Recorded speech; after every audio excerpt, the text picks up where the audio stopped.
The top 10 reasons why we don't invest in Canada. Okay, so what we're going to learn today is why we don't invest in Canada. So here's what we're going to learn. What are the most common reasons people invest in Canada? What are the top 10 reasons we don't invest in Canada? How do investment returns in Canada compare to other countries? Is it safer to invest in your own country? Should you invest in Canada for bonds or fixed income? How does dividend investing compare to self-made dividend investing? How is Canada's economy growing compared to other countries? Can you avoid or minimize currency risk? And how can you easily and effectively invest outside Canada? So now, first of all, I want to say Canada is a great place to live. I've lived here most of my life. I spent a few years living in the US and in Mexico when I was a kid, but I've been here most of my life. I enjoy the downtown Toronto actually a lot. It's great down here. You know, the picture that I have over my shoulder there is actually the view that we have from our place here. It's absolutely beautiful. And you know, Toronto, I love big cities, and Toronto is, you know, the Greater Toronto area is the number 5 metropolitan area in North America. So a great vibrant life down here. So I like living in here in Canada. It's just not a good place to invest. Now, what are the most common reasons people do invest in Canada?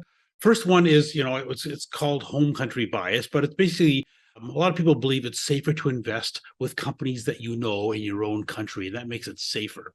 A second one is dividend investing is a very common reason. A lot of people are really into dividend investing these days, but the tax advantages are only for Canadian dividends. So to do this effectively, you have to invest all in Canada, basically. Then also for fixed income, a lot of people think you should buy the fixed income when you buy the bonds. That's better to buy in Canada, Canadian bonds, than foreign bonds. And also it's a belief that you need bonds in your portfolio. That, you know, is part of the fixed income thing. And the other part is currency risk. So, you know, we should invest in Canadian dollars because we spend in Canadian dollars. So those are the common reasons people invest here.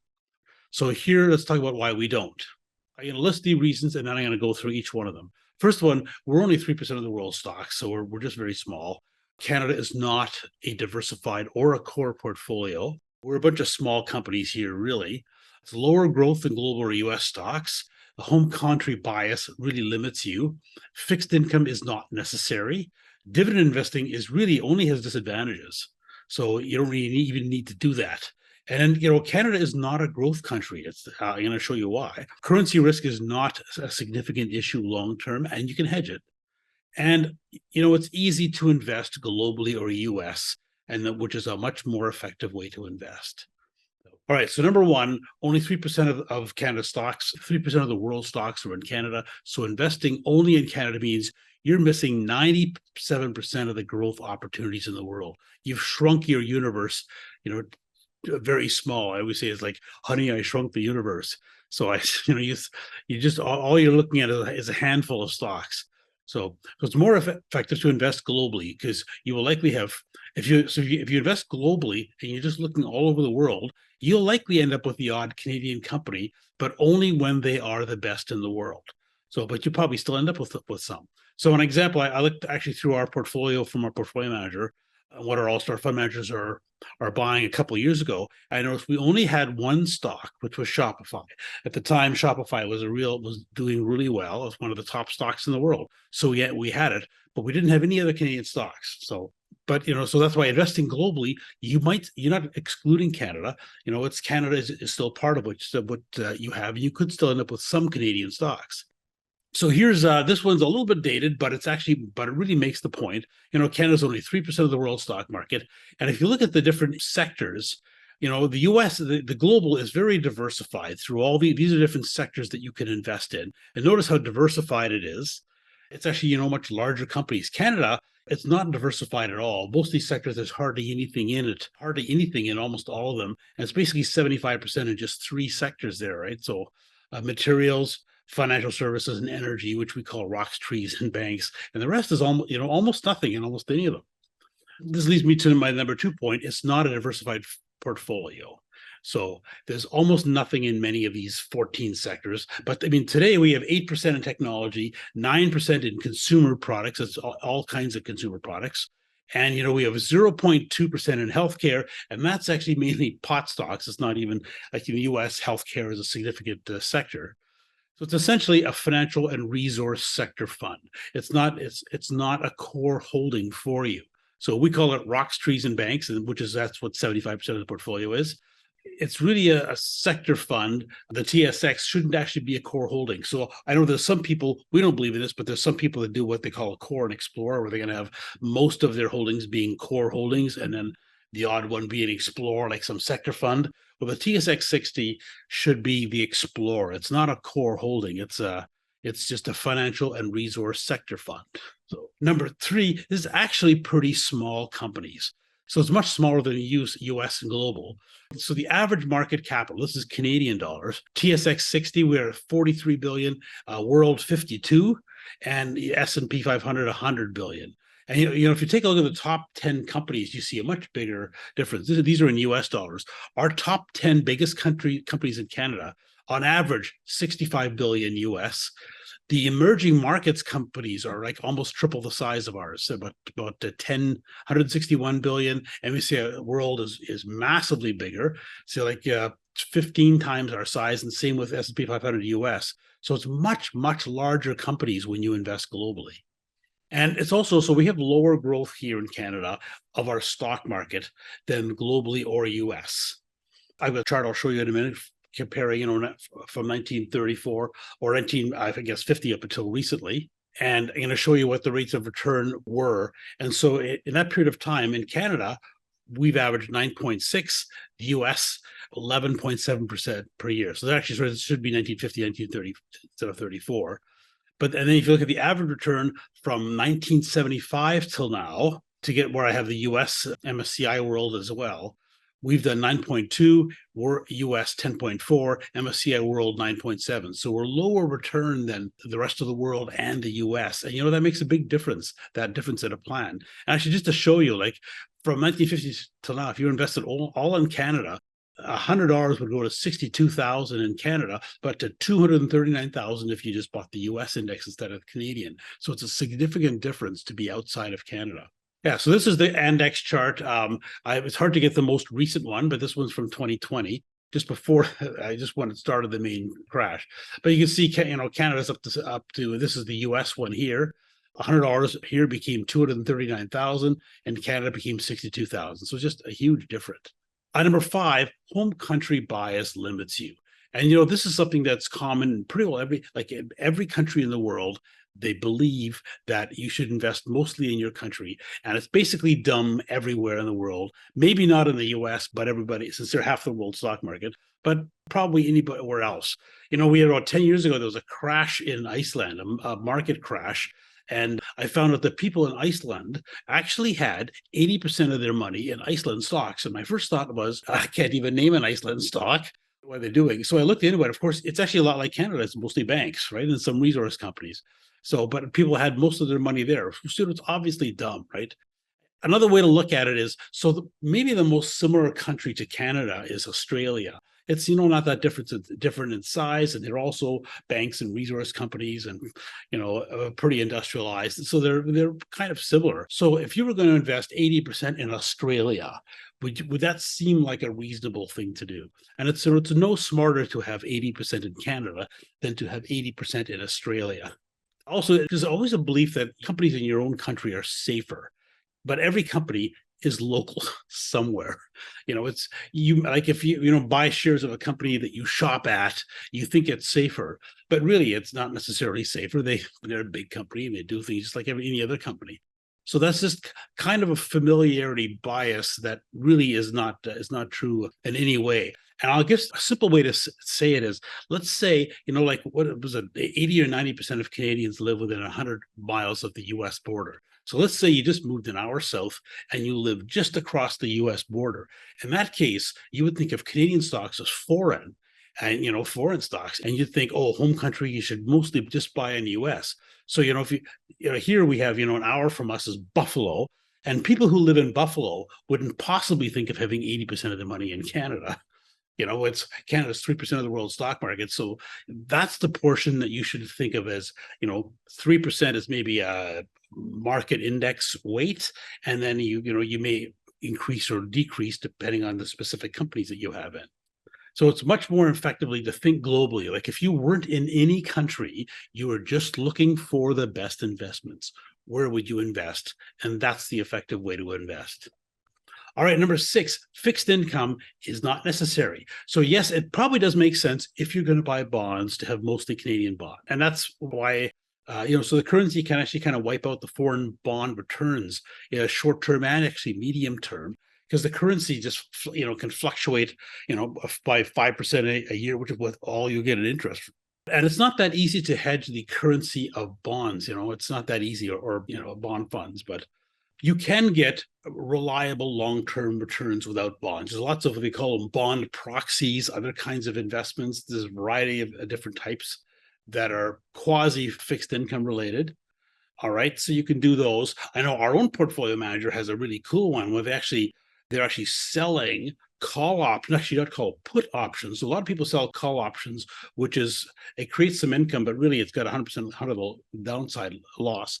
But selling put options against cash actually is a bond alternative and doesn't have the same risks of bonds, and yet a higher, more reliable rate of return. So, quite a bit higher than bonds would give you.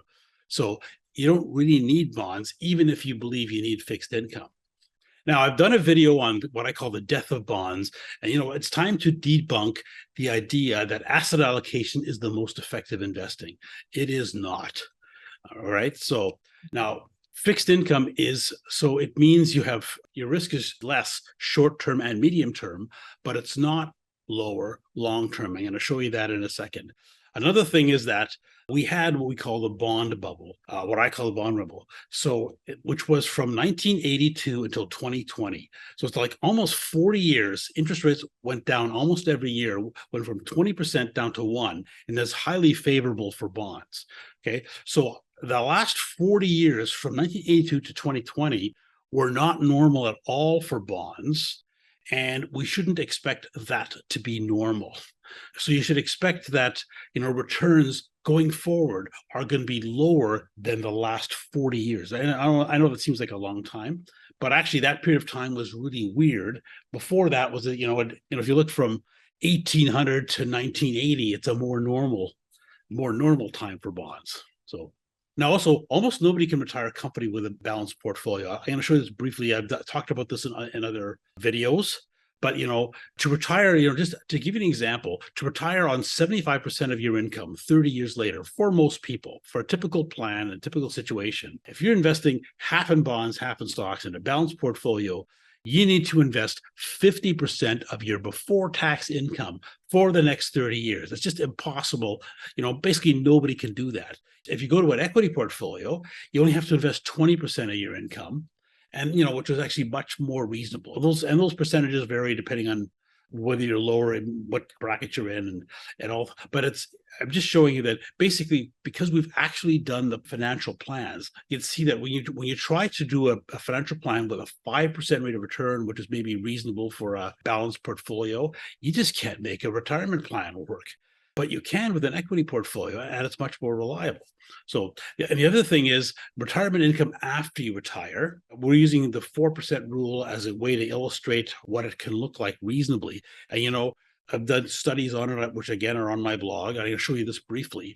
But bonds are less reliable. The more bonds you have, the less reliable your retirement is over a 30-year retirement.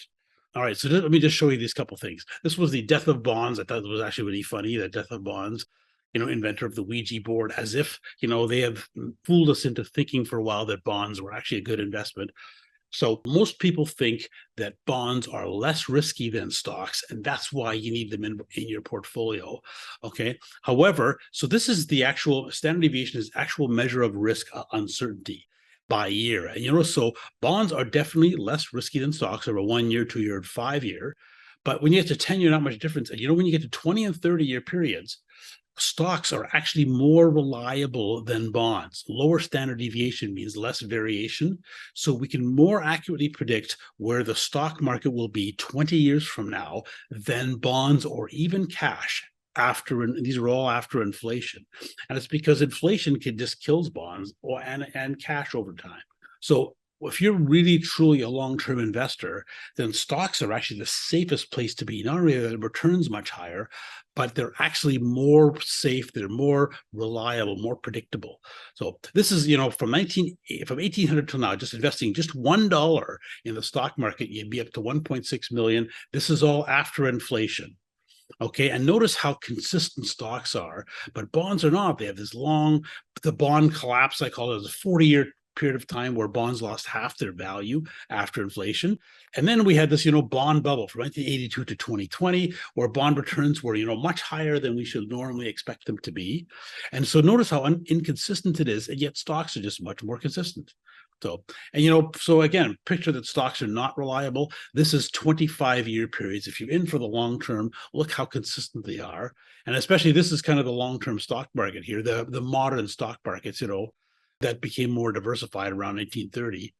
And, the worst 25-year period is about 8% a year. So, and notice how consistent it is.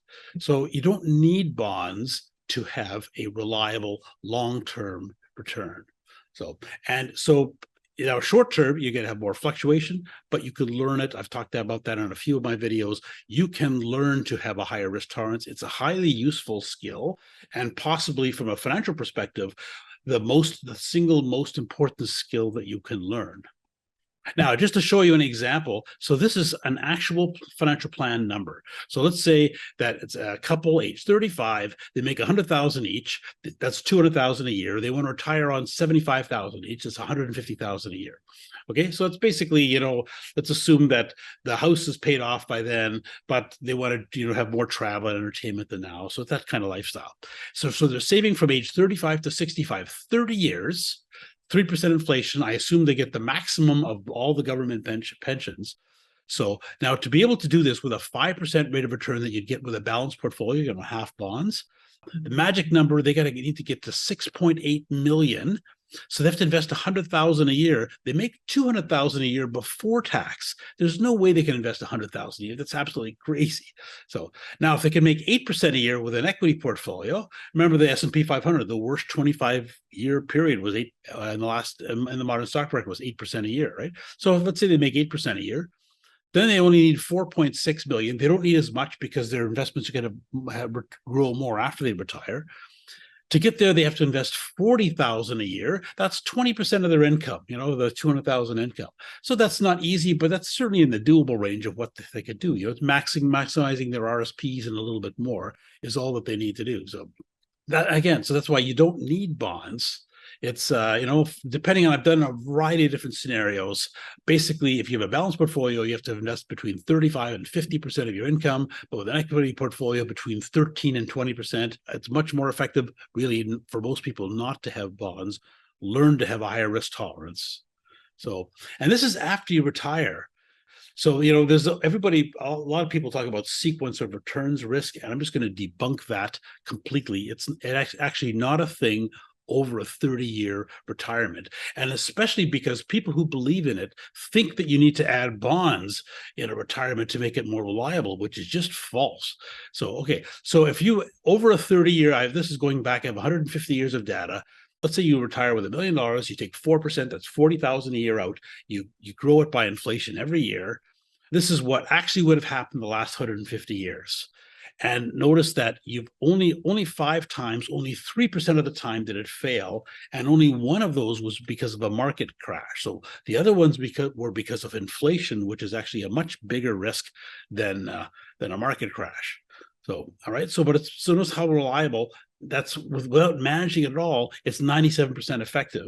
If you manage it, we know how to manage it. It's 100% effective in history. Now, this is if you're 100% bonds.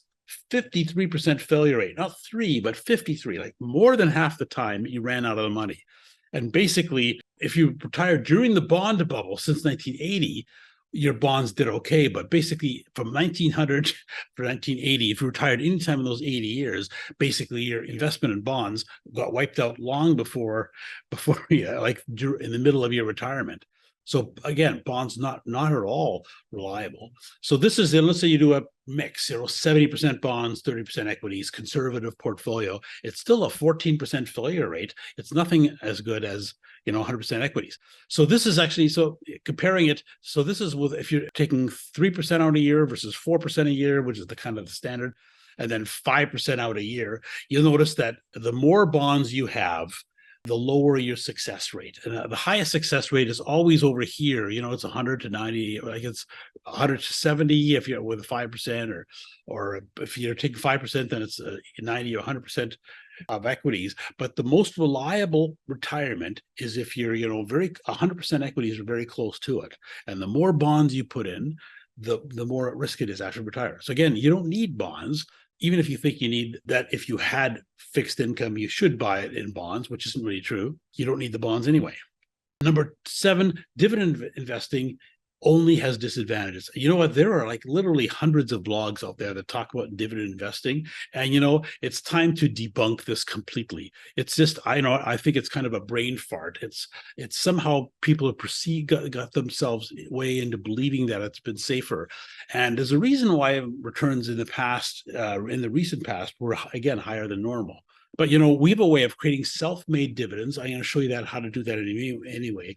That just by selling a bit of your investments each month instead of taking a dividend, that is better than buying dividend stocks in every way. And I'm going to show you the score from different factors shortly. And the score is 10-0 for self-made dividends. I couldn't find any advantage at all for dividends. So now this may shock you, but bear with me, just walk through this. So I actually have a video out specifically about self-made dividends, comparing this. But this is just a short snippet. I just want to show you that. So people think they need to invest in Canada because of dividend stocks, but you don't need dividend stocks. In fact, you're better off not focusing on them. So now we meet investors all the time. They're just stuck on this idea of dividend investing. They won't give it up. And they think it's the only way to invest. And, they're used to these stocks and whatever. But, even though, and basically it drags down the retirement, they're paying more tax, they have less reliability, it's lower rate of return, but they just can't let go of it. So now it's kind of a brain fart. So let me explain. So first of all, there's the thought that if you're taking a dividend out, what's happening is if your investments are down, you don't want to sell some of your investments because you want to wait until they recover, right? So you just take a dividend because then you still have all of your share units, right? So you think that's the thought in it. So I'm not selling when it's low, but that's actually just not true. It's just a misunderstanding of the situation. So taking a dividend is selling some of your investments, just as if you sold some. You're taking money out of your investments, except it's taxed more. So let me show you what this is. So when you take a dividend, the share price of the stock drops by the amount of the dividend on the ex-dividend date, the same as if you sold those shares. So you're taking money out of it. Okay, so I'll give you an example. Let's say you have stock that's $100 a share and you have 100 shares. So it's $10,000. You get a dollar dividend, it's $1 per share. The share price drops to 99. You still have your 100 shares and it's worth 9,900. Okay, now if instead of that you sell $1 a share, so it's $100 worth of stock, the price stays at $100 and you have 99 shares instead of one, it's $9,900. So the problem is that the reason it's a brain fart is people think about dividends is that, I still have all my 100 shares. But don't focus on this. There's two separate pieces to it, the shares and the value per share. Look at the dollars invested. Focus on that. So you've got $9,900 and you've got 10,000 invested. You go down to 9,900. You've taken $100 out of your investment. Either way, you see, it's not an advantage. You are still selling when the market is low by taking a dividend at that point. Now, also, you get lower returns with dividends. And I've seen some people that saying, they're comparing Canadian dividend stocks to Canadian index, but that's actually the wrong comparison. Okay, because if you buy in dividend stocks, you're trying to invest all in Canada, at least for the non-registered portion. But you should compare your dividend to the MSCI World Index or the S&P 500, which is where you can invest otherwise. And I'll show you that comparison in a minute. Now, also, by definition, a dividend stock is a mature, slowly growing company. It's not growth companies. So, some of it is when you buy dividend stocks, you're not getting junky companies that have no profit. Okay, but you're also not getting the high growth companies that, and some companies that just choose not to pay dividends, like Warren Buffett's Berkshire Hathaway. He just chooses not to pay dividends, right? And Amazon didn't pay dividends. These big growth companies don't pay it. Why? Because they want to keep in reinvesting the money in growth. But if you compare your Canadian dividends to your total index, global and US, you see why you're getting lower rate of return. Also, the dividend returns are probably lower in the future. So I talked about this bond bubble with bonds, about how the last 40 years were higher than normal. And, to the extent that people are buying dividend stocks as a fixed income alternative, they've had that same benefit. 40 years of declining interest rates have made dividend stocks look like a better investment than they actually were, than they actually are going to be going forward. It's the same kind of it's a quasi to the same effect as with dividends, as with bonds. So now in Canada, dividend and index investing are almost exactly the same thing. I'll show you. 97% of the companies here are I think it's 57 out of the 60 companies in the TSX are dividend stocks. So it's really almost exactly the same. I'll show you that in a sec. And it's higher taxed. So the lowest tax type of investment income is deferred capital gains, not dividends. Again, I have a video specifically about that topic, and I'm going to show you briefly why that is. But the biggest factor there is most of the time it's the dividend, quite a bit of the dividend rate, okay, the tax rate. However, the bigger thing is that dividends, you pay taxes every year. If you invest for growth, you pay a capital gain, which is also tax preferred, but you pay it years from now. So you have to compare dividend tax this year versus capital gains tax 10 or 20 years or something from now. That's the big difference. So I call it premature taxation. That's my own little joke. The dividend investment, your premature taxation. And I see these dividend blogs where people are saving up. And I'm getting $5,000 a year in dividends. I'm up to $10,000 a year in dividends. I'm thinking, you know what? These people are saving for retirement. They have a job, and this is on top of it. They're getting all these dividends, and they're saving for retirement, and they're paying tax on all these dividends, but they don't need it yet. They don't need it until after they retire, and yet they're still paying tax all the time. Crazy. So, and now after you retire, it gets really bad because there's some government benefits that are clawed back based on your taxable income.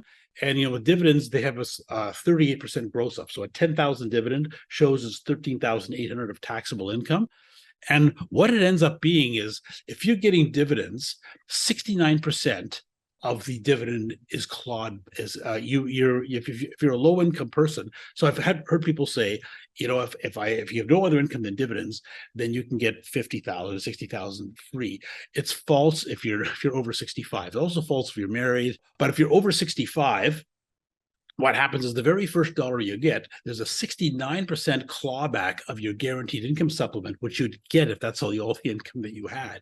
So it's crazy. And also, you'll see the tax brackets in a sec. So now a much better strategy, just to explain what's better than dividend investing.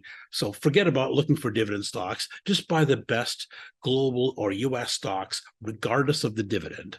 Okay. And just look for, you're looking for the fundamentals like growth and reasonable price and reliable, like a good company kind of thing, well managed. And then invest for deferred capital gains. So, just try to let the companies grow. You're going to end up with, most stocks pay dividends. You're going to end up with some dividend stocks. Don't worry about it. Just get the best companies. And you're trying to get the best total return over the long term. But focus on, if they don't pay a dividend, that would be better, because then you can grow it. You can grow it and pay tax much later on. And then after you retire, you create what we call self-made dividends. So you just figure out how much you need a sustainable amount, and sell a bit each month. So you made your own kind of a dividend equivalent by just selling a bit of your investment. You're getting in the cash flow each month. And that self-made dividends, you pay less tax, you control it completely, and it's completely better than having dividend income after you retire. Now, here's the actual tax breaks 2023.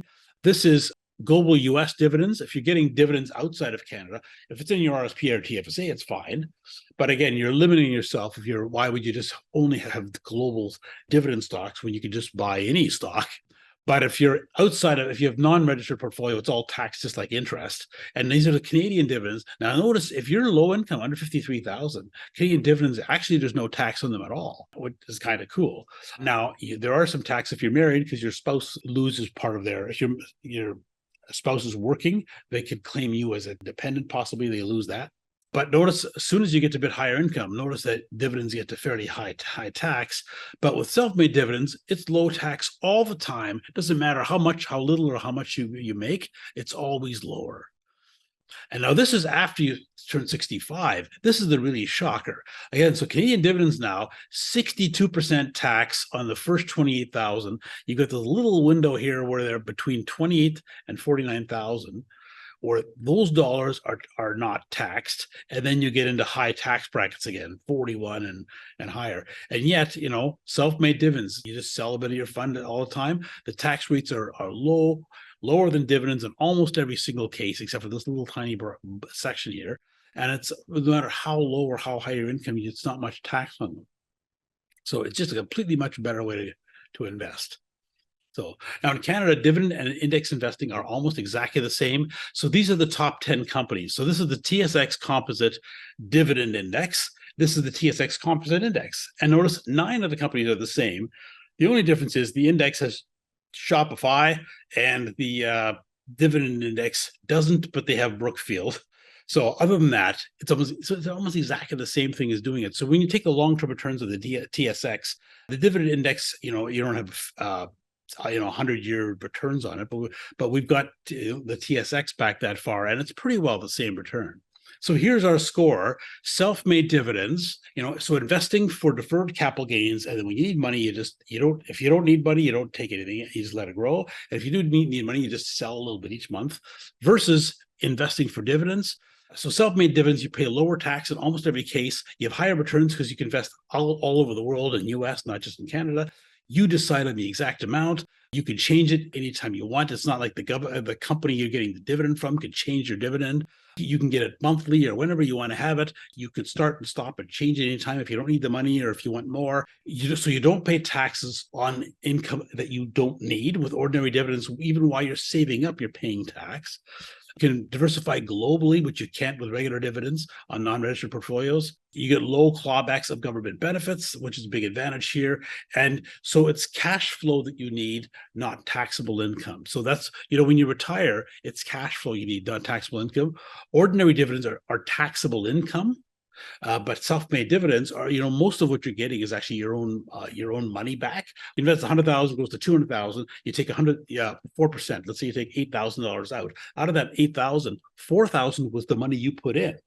Okay, so that's all free. You keep the 4,000 was the growth.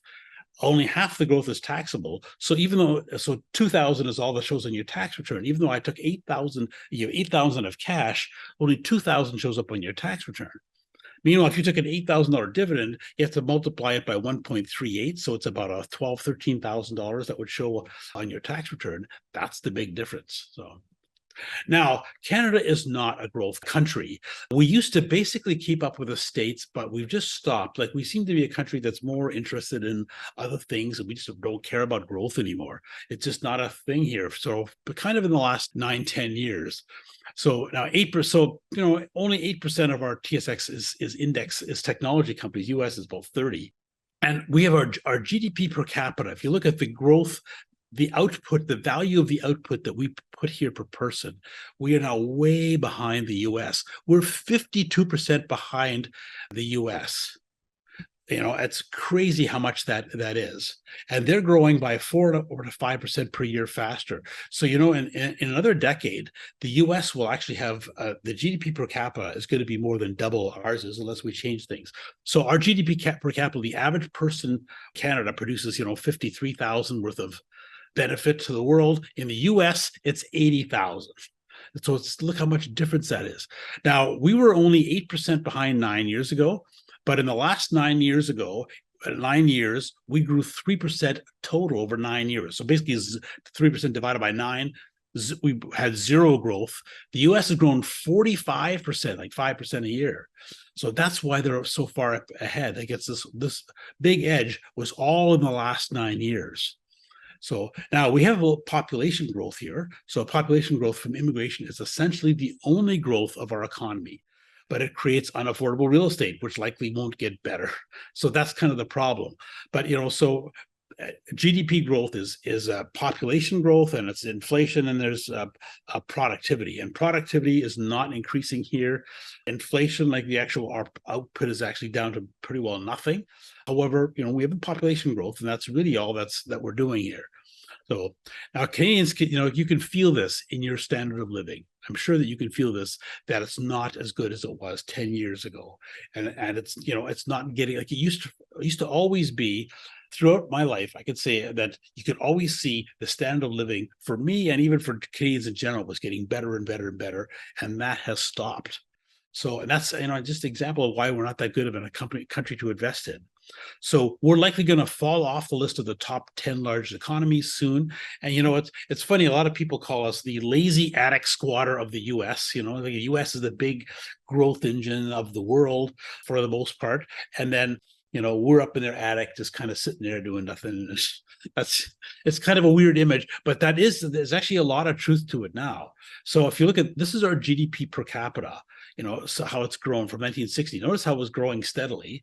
And then from this 2014, 2015, and then since then, we're lower. We dropped, and we're not, it's dropped and kind of staying down here. After this was the entire pandemic, and numbers were kind of skewed for a while. So I stopped at 2019 because that's where you can actually see where it is. And you can see this is the last 9 years from 2015 till now, mostly negative years. And so this is not per capita. This is just the GDP after inflation, real GDP production. In the 60s, we were, almost 6%. And then in the 70s, out of 4%. This is when they called it stagflation. They thought we had low growth because it was lower than it used to be. The 80s were down to 3, and 90s down to 2.5, 2000, 2010s down to 2, and then the last decade down to 1. We're just going down to basically down to nothing. So, and this is okay to see it a little bit more. The last decade was kind of, the first half of it was not bad. The last half was lower, but you can see if you look at 5-year periods, you can see the last little while it's gone basically down to 2, 1. It's down to pretty well nothing here. Our GDP growth, and it is a difference without being political. It's actually maybe I need to be political, but it is an effective here of the governments that we had. So this was the GDP growth. This is the US GDP growth. Notice back here in 2010, we were basically the same. In fact, Canada was slightly ahead of the US GDP per capita. And then Canada here, as soon as Trudeau took over, it dropped, and it's kind of stayed low, while the US has kept going up and up and up. And so this is actually an interesting way. This is put out by the OECD. So where they're looking at different countries all over the world.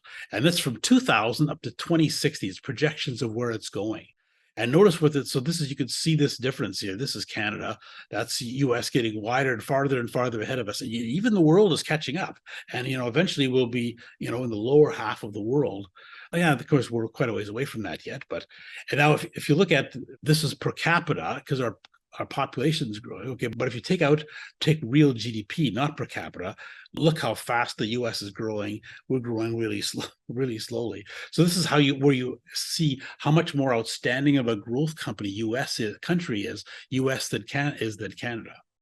This is business investment, which is kind of one of the main factors that leads to growth. Like we're talking about investing. Remember, we're investing in companies, right? So how fast are these companies growing and investing in it? In their own. And again, we see that, the US has kept on growing. They're up to 27,000. Canada, we peaked in 2014, which was under Harper, under the Conservatives. And then since then we've dropped, and now we're down to 15 again. So it's a massive difference between what's happening in the US. And that's why their companies are just growing so much faster than ours. We are number 9. This is total GDP. These are in US $1 billion. But so we're here number 9. Brazil was ahead of us, dropped behind. Now they're going to probably pass us again. Even Russia may pass us shortly. South Korea is growing much faster, is going to probably pass us in about 5 years or something. So there's a good chance Canada just falls off the list of top 10 countries. So that's, the OECD is actually predicting that we will be the slowest growing of all the 40 countries in the OECD, down to 1% or less of growth in the next 40 years. So, bottom line is Canada is not a growth country, and it's even our companies. We found a lot of them have moved to the States. It's the ones that invest more outside of Canada that have more growth. So another reason we don't want to be stuck having all of our money invested here. So now, currency, what about currency? If the dollar fluctuates, and usually when we talk about currency, we're usually talking about the difference between US and Canadian dollars, the one we see all the time. There's a bunch of other currencies. It's how we compare to other ones as well. Because if you can buy investments, stocks or bonds in the US, that currency, it has an effect on you. And if you buy European, then it's the euro or something. That currency can make a difference. But now currency fluctuations can be a fair amount within a year, but over the long term, they don't tend to grow. They don't tend to change a lot. Like if you go back 40 years, we were around 70 cents to the US dollar. It went all the way up to a $1.00 and $1.10, and now it's back to 75 or 74, 73. So it's in that period of time, it's hardly changed, even though it had a big move in between. And that was briefly only because oil was at $150 a barrel. So they can be long term, but short term, they're not not necessarily a big deal. Okay, so over a 20-year periods or longer, that usually has little or no effect. Currency and fluctuations are small over time, especially compared to investment returns. Like if your investments are making 8 or 10% a year, currency, you can have a 5% currency fluctuation in a year, occasionally more, but over the long term, it's usually less than 1% a year, and the investment return is much bigger. So the currency thing is not a big difference. So, and there is kind of an interesting thing that most of the investments here, like if you're investing globally or the US, most of what you end up with was US companies. We're talking about the US dollar there. And the US dollar is actually a natural buffer against stock market fluctuations. So it actually reduces your volatility somewhat investing in the US. And the reason is when the difference between Canada and US dollar changes, you often see in the news, it changed, like, Canada's dollar has gone up because something favorable in Canada. Usually that's crazy. That's not actually true. The reasons for those moves are usually things that happened in Canada that happened in the US.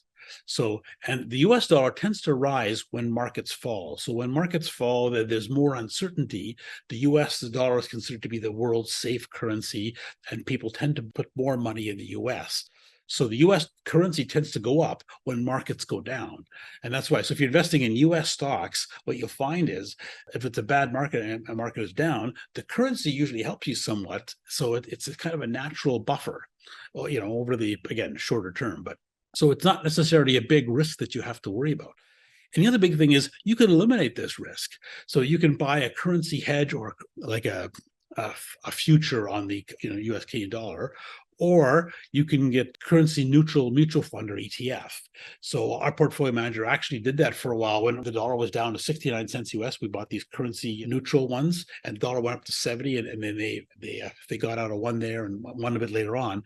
So, but we actually, we made a good amount extra just on the currency by doing it. But you can actually buy currency neutral mutual funds or ETFs. And then that's just an easy way to be able to hedge it. And if you hedge it, the currency is not an issue at all. Bottom line, and the last thing is it's easy to invest globally or the US. It's actually not hard to do it at all. So, and this is the most effective investing is globally or in the US. That's much bigger companies, much more growth out there, much more diversified, and so that's where you should invest. And and that's the big universe. Investing in Canada, you've just shrunk your universe down to very little. So, and now it's hard if you're an individual stock picker.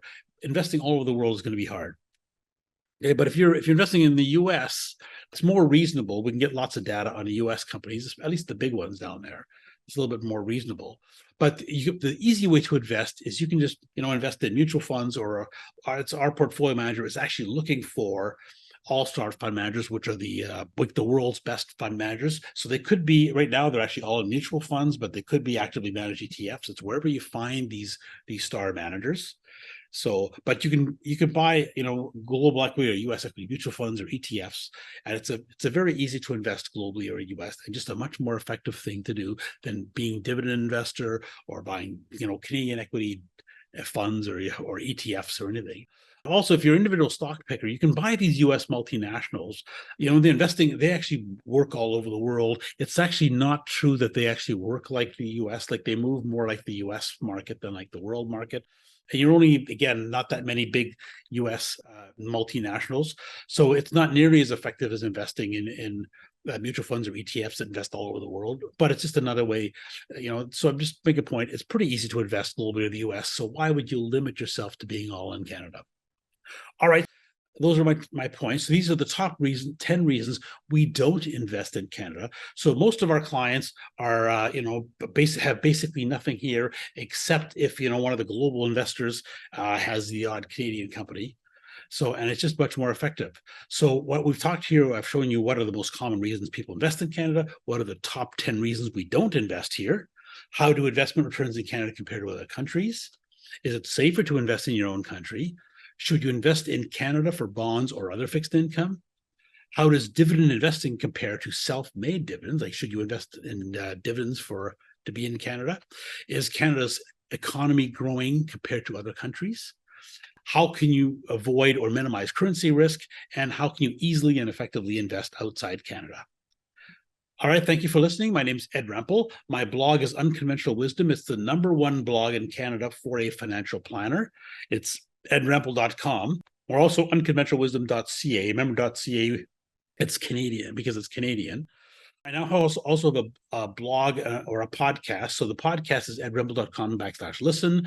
The YouTube channel is edrempel.com/watch. So you can, whether you watch, listen, or read, I've got all three options for you.